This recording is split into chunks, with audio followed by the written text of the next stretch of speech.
So here's the aquaponic system. The filter is the pad from the swamp cooler that is wrapped around the pump. And the pump is I think 120 to 300 gallons per hour pump. It's adjustable. That is far too high, so it's adjusted all of the way down. It comes all the way up this tube into the back of this waterfall, and it's distributed through the expanded clay stones. That way that it's able to maintain oxygen throughout the system and water, and let the water run over the roots of all of the plants. The wood shavings are left over from some ladybugs that we purchased and released in here. Found out after testing out the system and bringing it up that we had to put in some mesh to keep the expanded clay from coming through these tubes and then dropping into each of the vessels, because it was clogging the tubes. And these are overflow tubes for a swamp cooler. And you see that sometimes the clay will bypass the mesh.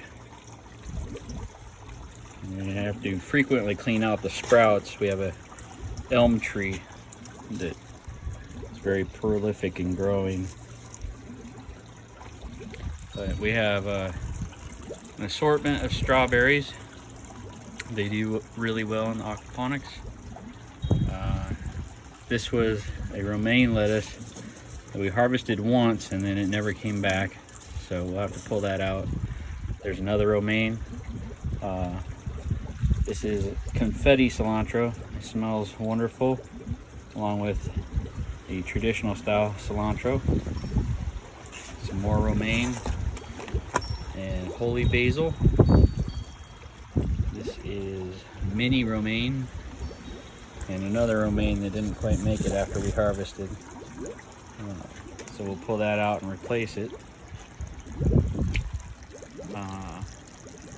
Our bell pepper is doing really well, and our German thyme behind it. More mini romaine and a jalapeno plant. And we have this basket here that is covering up the drain tubes so that they don't get clogged with the expanded clay stones. And we were losing a little bit of water, having it splash down into the bottom. So I extended the tubes of the swamp cooler overflow with hose. And it still allows bubbling to occur, so it oxygenates the water. Currently don't have any fish at all in here.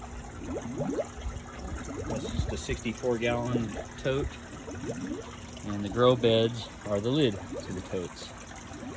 There's another 64-gallon tote and the lid to it. And this is a concrete mixed tub and a 17-gallon tote for the filter. But we have approximately 75 goldfish in there, and a few of them have bypassed this mesh and made it into the filter system. If they have died, we've left them in to serve as fertilizer for the plants.